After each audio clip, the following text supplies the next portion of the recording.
बिस्मिल्लाहिर्रहमानिर्रहीम। अस्सलाम वालेकुम डियर स्टूडेंट्स, उम्मीद है आप लोग खैरियत से होंगे। This is Mohammad Haq and welcome to my channel interpretation institute. आप लोगों को जो भी किसी भी चीज़ की ज़रूरत हो, आप लोग कोई पॉइंट पर आप लोग क्लियर ना हो तो काइंडली आप कमेंट्स में पूछ लिया करें, तो मैं आप लोगों को रिस्पांस दिया करूँगा। आप लोगों को कोई जजमेंट चाहिए किसी चीज़ के ऊपर तो आप लोगों को प्लीज़ कमेंट्स में लिख लिया करें ताकि मैं आप लोगों को प्रोवाइड कर सकूं। एक व्यूअर्स ने बताया था कि एक जजमेंट चाहिए पॉलीगैमी के ऊपर, तो उसको मैंने प्रोवाइड कर दिया। तो आप काइंडली जो भी आप लोगों की क्वेश्चंस है या मेरी मेथड के मुताबिक आप लोगों को जो भी एग्रीवेंसेस हैं तो काइंडली वो पूछ लिया करें कमेंट्स में, या वैसे भी आप ईमेल मुझे कर सकते हैं inzimaulhaq 3333@gmail.com पर। आज का जो टॉपिक है वो मैं आप लोगों के लेके आया हूँ Dawar. It's kinds, it's objective, और अगर डावर हो तो क्या होता है, और अगर डावर एक निकाह में ना दिया गया हो, ना फिक्स की गई हो, तो फिर उसके क्या वजूहात होते हैं। तो पहले चलते हैं मीनिंग के तरफ के डावर का मीनिंग क्या है। तो मुल्ला डिफाइन करता है डावर को Dawar as some of money. Dawar एक सम ऑफ मनी होता है और अदर प्रॉपर्टीज़। अब मनी के अलावा भी हो सकता है, सिर्फ मनी भी हो सकता है, और मनी के अलावा भी हो सकता है प्रॉपर्टी की शक्ल में, और ये प्रॉपर्टी माल मवेशी भी हो सकती है, और ये एग्रीकल्चर लैंड भी हो सकती है, और नॉन एग्रीकल्चर लैंड भी हो सकता है। Which the wife is entitle, जो कि वाइफ ले सकती है to receive from her husband, जो वो अपने शोहर से रिसीव कर सकती ले सकती है in consideration of the marriage, निकाह के बदले में। जब निकाह हो जाता है या मैरिज के बदले में कंसिडरेशन के तौर पर वो अपने हावन से शोहर से प्रॉपर्टी एज अ डावर के तौर पर वो ले सकती है, जो कि मनी भी हो सकती है, प्रॉपर्टी भी हो सकती है, या माल मवेशी भी हो सकती है।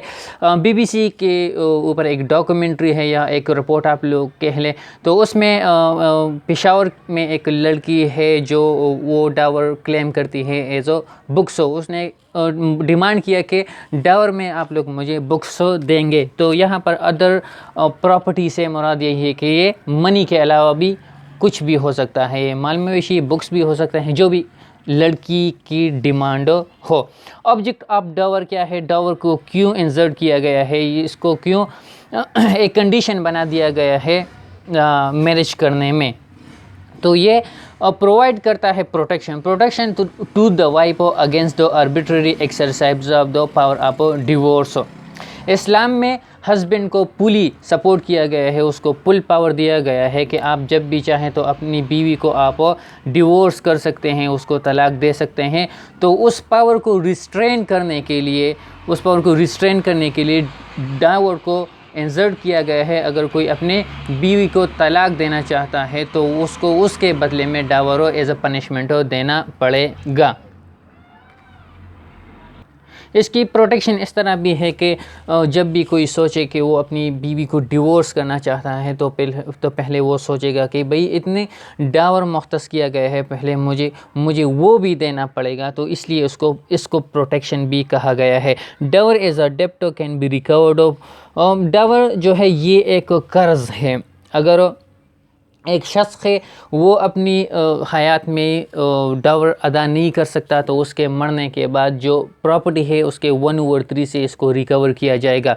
अगर बीवी माफ़ करती है तो फिर ठीक है, अगर वो माफ़ नहीं करती तो फिर उसको उसके जायदाद से रिकवर किया जाएगा, जो कि 1/3 है। 1/3 में उसकी फ्यूनरल की एक्सपेंसेस भी होते हैं, और उसके बाद उसकी कर्जाजात अदा किए जाते हैं। तो इस तरह डावर भी एक कर्ज है, और उसके छोड़े हुए प्रॉपर्टी से वो अदा किया जाएगा। अब एक सवाल ये पैदा होता है कि डावर कब ले सकते हैं। एक तो ये कंडीशन मैंने बता दी है कि मरने के बाद भी ले सकते हैं, तो क्या मरने से पहले भी लिया जा सकता है डावर। और मंगनी की सूरत में क्या हालात होंगे हमारे यहाँ, तो शादी 2 मराहल में होती है। पहले मंगनी हो जाती है और फिर उसके बाद रुखसती होती है। तो यहाँ पर हमारे इलाके में मंगनी में भी डावर फिक्स कर दिया जाता है। तो अगर मंगनी टूट जाती है रुखसती से पहले, तो क्या वो लड़की डावर रिसीव कर सकती है? तो हाँ, बिल्कुल रिसीव कर सकती है डावर। अगर मंगनी टूट जाए तो वो फिर आधा महर उससे ले सकती है। वो पुली महर नहीं ले सकते जितना फिक्स किया गया है। अगर 2 तोले फिक्स किया गया हो तो उसमें से आधा हिस्सा यानी 1 तोले वो तोला सोना जो वो है वो ले सकती है। और जब शादी हो जाए और उसके बाद कंज्यूमेशन हो जाए तो उसके बाद वो सारे महर का हकदार होती है, वाइफ ले सकती है और उसे क्लेम कर सकती है किसी भी वक्त। अब आते हैं काइंड्स ऑफ डावर की जनाब के काइंड्स ऑफ डावर क्या है। तो एक स्पेसिफाइड डावर होता है और एक अनस्पेसिफाइड डावर होते हैं। तो सबसे पहले समझते हैं कि स्पेसिफाइड डावर क्या है।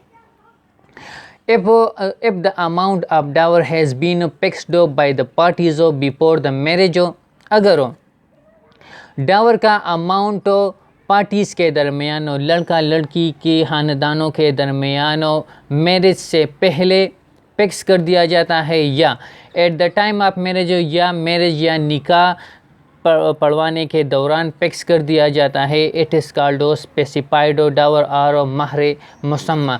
तो उसको स्पेसिफाइड डावर कहा जाता है या महर मुसम्मा कहा जाता है। वो डावर जो शादी के वक्त या शादी से पहले, निकाह के वक्त या निकाह के पहले स्पेसिफाइड किया जाता है। जिस तरह का मैं अगर आप लोगों को बताऊं, अगर हमारे माशरे में जब भी कोई रिश्ता लेकर जाता है कोई पराइयों में, तो फिर वहाँ उसको कंडीशन रख दिए जाते हैं कि फिर कि आप लोगों को उसके पीछे एक प्रॉपर्टी लिखनी पड़ेगी या इतना इतना आपको ज़मीन उसके पीछे लिखना पड़ेगा। तो यहाँ पर उससे मुराद है बिफोर द मैरिज या बिफोर द निकाह। जब वो फिक्स किया जाता है पार्टीज़ के दरमियान, तो वो कहते हैं कि हाँ भाई, हम एक प्लाट इसके पीछे लिख देंगे अगर आप रजामंद हो जाते हैं इन दोनों के रिश्ते के लिए, तो उसको स्पेसिफाइड कहते हैं। और महर, और जब निकाह भी पढ़ाई जाती है तो उसके दौरान भी फिक्स किया जाता है, तो उन दोनों को स्पेसिफाइड डावर कहते हैं। अब टाइप्स ऑफ स्पेसिफाइड डावर क्या है?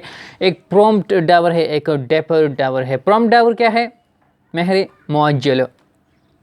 A specified dower which is payable immediately after the marriage or at any other time on the wife's demand is called prompt dower.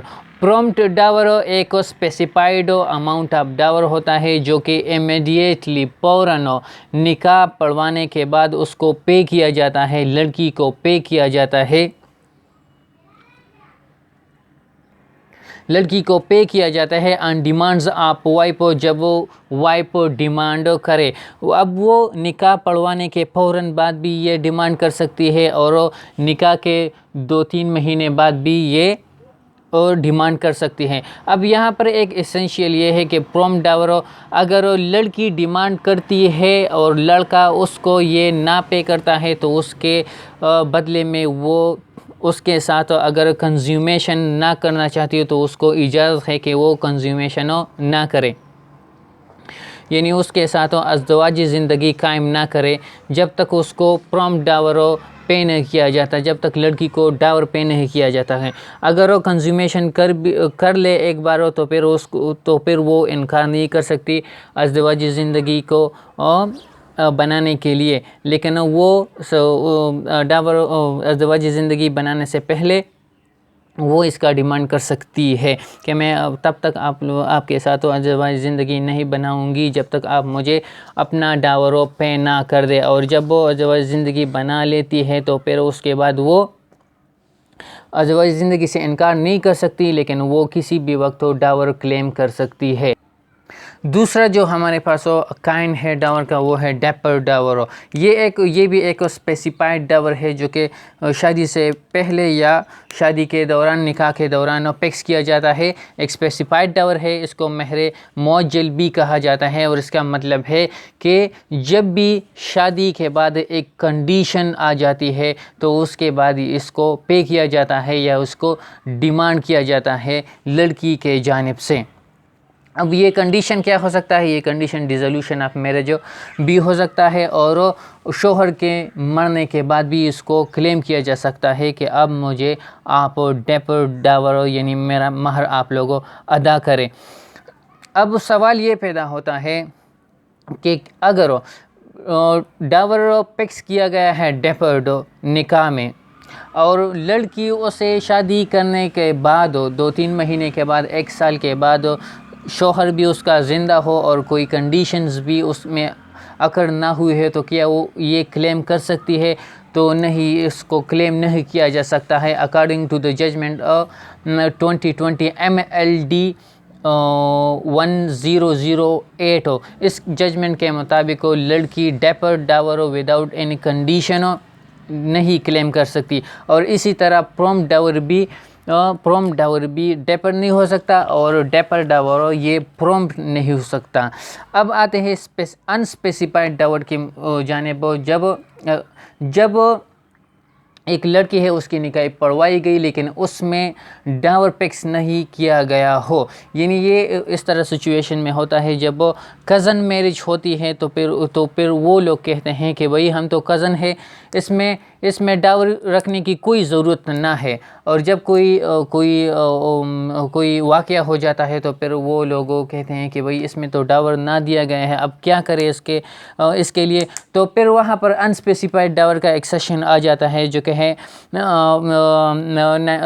Ordinance of 1961 में है, सेक्शन 10 उसमें आ जाता है कि जब डावर फिक्स ना किया गया हो तो फिर उस सूरत में क्या किया जाएगा। तो उस सूरत में थर्ड किस्म का जो डावर है वो आ जाता है, और उसको कहते हैं प्रॉपर डावर। जब भी निकाह में डावर को फिक्स ना किया गया हो तो फिर आप डायरेक्टली सेक्शन 10 को अप्रोच कर सकते हैं। आप दो मुस्लिम फैमिली लॉ ऑर्डिनेंस 1961 उसमें कहा गया है कि प्रॉपर डावर को इन्वोक किया जाएगा, प्रॉपर डावर दिया जाएगा जब भी लड़की के निकाह पढ़वाने के पहले या निकाह पढ़वाने के दौरान कोई डावर फिक्स ना किया गया हो। तो इसके लिए कंडीशन है कि जब भी आप लोग कोर्ट को अप्रोच करें तो कोर्ट उसको इस प्रॉपर डावर को फिक्स करेगा कंडीशंस के नीचे। एक कंडीशन ये भी हो सकती है कि उसके फाइनेंशियल्स हालात को देखा जाएगा कि भाई लड़के के फाइनेंस हालात क्या है, और उसके बाद एक कंडीशन ये भी है कि इसको सिस्टर्स को देखा जाएगा कि सिस्टर की कितनी डावर फिक्स की गई है, तो उसके मुताबिक दिया जाएगा, या कस्टम्स के मुताबिक उसको दिया जाएगा कि इस इलाके में क्या कस्टम्स है। बाज़ इलाकों में ये कस्टम्स होते हैं कि उसके पीछे नकद पैसे लिखे जाते हैं एज अ डावर, और कुछ इलाकों में ये कस्टम्स होते हैं कि सोना लिखा जाता है। हमारे यहाँ कस्टम ये है कि यहाँ 2 तोले सोना लिखा जाता है, और कहीं प्लेट्स भी लिखे जाते हैं। तो उस कस्टम्स को मद्देनज़र रखते हुए कोर्ट उसका फैसला करेगा कि अब प्रॉपर डावर में कितना डावर देना चाहिए। अब बाज़ लोग सवाल ये करते हैं कि जब भी निकाहनामा में एंट्री हो जाती है प्लेट्स की, वो मनी के हद तक तो ठीक है, तलाई ज़ेवरात के हद तक तो ठीक है, लेकिन जब मनी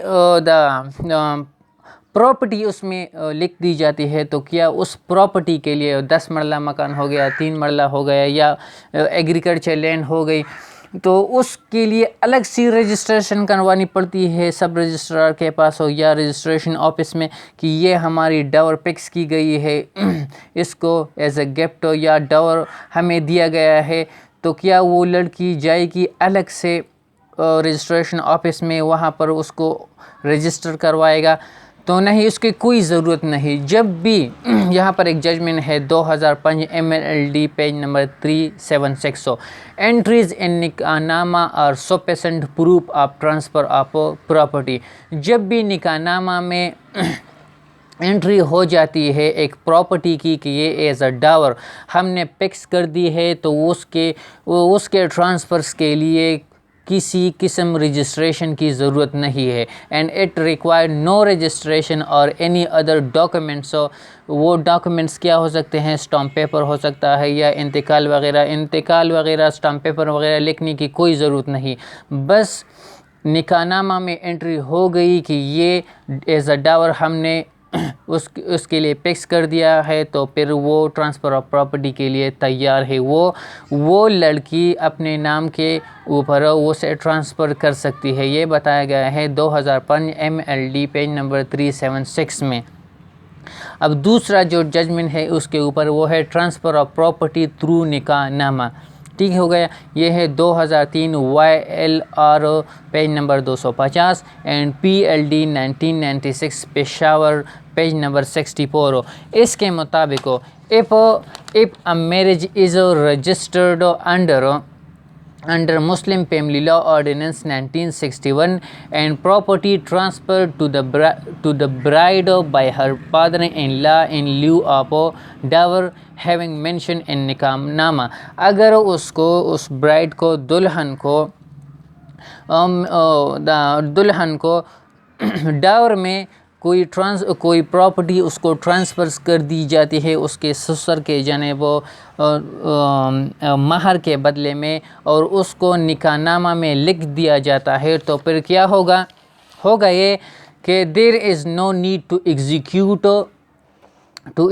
अ डावर डीड सेपरेटली। तो उसके लिए सेपरेटली डावर डीड की एग्जीक्यूशन की कोई ज़रूरत ना है, बस वो निकाहनामा काफ़ी है उसके लिए। सच property would stand transferred in the name of the bride, और वो उस प्रॉपर्टी को ट्रांसफ़र तस्वर किया जाएगा कि उस दुल्हन के नाम पर हो। 2003 YLR page number 250 PLD 1996 Peshawar page number 64। उसके लिए कोई भी ट्रांसफ़र या इंतकाल या किसी चीज़ की ज़रूरत नहीं होती, बस आप लोगों ने निकाहनामा में लिख दिया, तो यही सबसे बड़ा सबूत है उसके नाम पर रहने के लिए। आज के लिए इतना ही काफ़ी। इंशाल्लाह मिलेंगे नेक्स्ट लेक्चर में। हमेशा की तरह अगर मुझसे कोई कमी पेशी रहती हो तो इसके लिए चाहूँगा माफ़ी। तब तक के लिए अस्सलाम वालेकुम।